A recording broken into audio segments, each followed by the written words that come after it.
দীপুমণি, এই মহিলাটা ব্যক্তিগতভাবে বান্দরের পয়দাশ হতে পারে। তার সাথে ছিল জাফর ইকবাল, ওইটাও ব্যক্তিগতভাবে বান্দরের থেকে আসতে পারে। কিন্তু আমরা শুধু আমরা নাই, হিন্দু, বৌদ্ধ, খ্রিস্টান, মুসলমান বাদে যত মানুষ অমুসলিম আছে তারাও আদম সন্তান, বান্দরের থেকে আসে নাই। কিন্তু এই মহিলা সারা দুনিয়ার মানুষকে বান্দরের থেকে আসছে আওয়াজ উঠাইছিল। এই সরকারটাই ছিল জালেম, খুনি, লুটতরাজ এবং বান্দরের জন্মের থেকে আসছিল এরা। নাহমাদুহু ওয়া নুসাল্লি আলা রাসূলিহিল কারীম, আম্মা বা'দ, আউযু বিল্লাহি মিনাশ শাইতানির রাজীম, বিসমিল্লাহির রহমানির রহিম। মিনহা খালাকনাকুম ওয়া ফীহা নু'ঈদুকুম ওয়া মিনহা নুখরিজুকুম তারাতান উখরা। আওয়াজ হইতেছে জুমার দিন এই মাঠেই নামাজ হবে, মাগরিবের নামাজ এই 2-4 মিনিটের মধ্যেই আজান শুরু হয়ে যাবে। আওয়াজ না করি সবাই মনে মনে দরুদ শরীফ পড়তে থাকি। এখানে সকাল 9টা থেকে এই পর্যন্ত বহু উলামায়ে কেরাম বয়ান করেছেন। মাগরিবের পরের থেকে আবার শুরু হবে, আপনারা বয়ান শুনতে পারবেন। এখন দোয়ার সময় আমি যে আয়াত পড়ছি, এই জালিম সরকারের একটা মন্ত্রী মহিলা দীপুমণি, এই মহিলাটা ব্যক্তিগতভাবে বান্দরের পয়দাশ হতে পারে।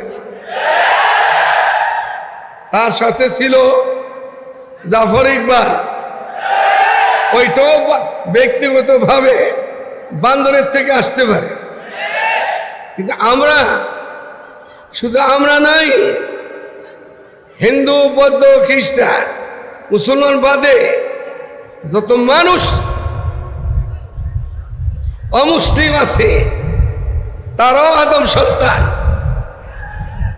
বান্দরের থেকে আসে নাই। কিন্তু এই মহিলা সারা দুনিয়ার মানুষকে বান্দরের থেকে আসছে আওয়াজ উঠাইছিল। এই সরকারটাই ছিল জালেম, খুনি, লুটতরাজ এবং বান্দরের জন্মের থেকে আসছিল এরা। আমি এরকম মহাসমাবেশে সবারে বলছিলাম, কুত্তা মরে গেলে জানাজা হয়, শুয়োর মরলে জানাজা হয়, জানাজা হয় না।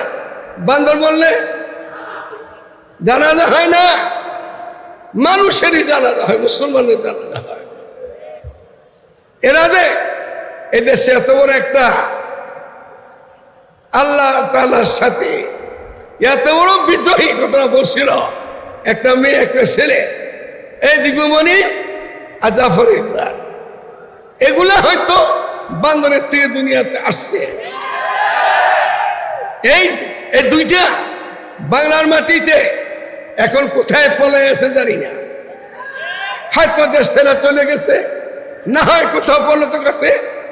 বাংলার মাটিতে যদি এই ধরনের বিশ্বাসী মারা যায়, ওদের জানাজা কি হতে পারে?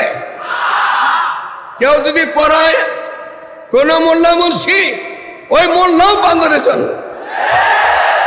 এজন্য এই সমস্ত জালিম, খুনি, সন্ত্রাস দেশ ছেড়ে পলাইছে। দেশটাকে সুন্দর করার জন্য এখন বেশি যে দোয়ার দরকার, দোয়ার বেশি যে পড়া দরকার, আল্লাহ তাআলার কাছে রুজু হওয়া দরকার। দেশ পাইছি আর কিছু হয়ে গেছে এমন কিছু এখনো হয় নাই, এমন কিছু এখনো হয় নাই। এই জন্য আমরা যেন আল্লাহ তাআলার দিকে রুজু হই, আজকে জুমার দিন মাগরিব আজান হয়ে গেল, আমরা যেন আল্লাহ তাআলার দিকে রুজু হই। ওই আল্লাহ তাআলা যেন উলামায়ে কেরামের খুনের, মুসলমানের খুনের, সাধারণ মানুষের খুনের এগুলাকে দিয়া বিনিময় দিয়া এই দেশে ইসলামী শাসনের কায়েম করে তৌফিক দান করে। সুবহানাল্লাহি ওয়া বিহামদিহি, সুবহানাকাল্লাহি ওয়া বিহামদিকা, আশহাদু আল্লা ইলাহা ইল্লা আনতা, আস্তাগফিরুকা ওয়া আতুবু ইলাইক। নামাজের তৈরি।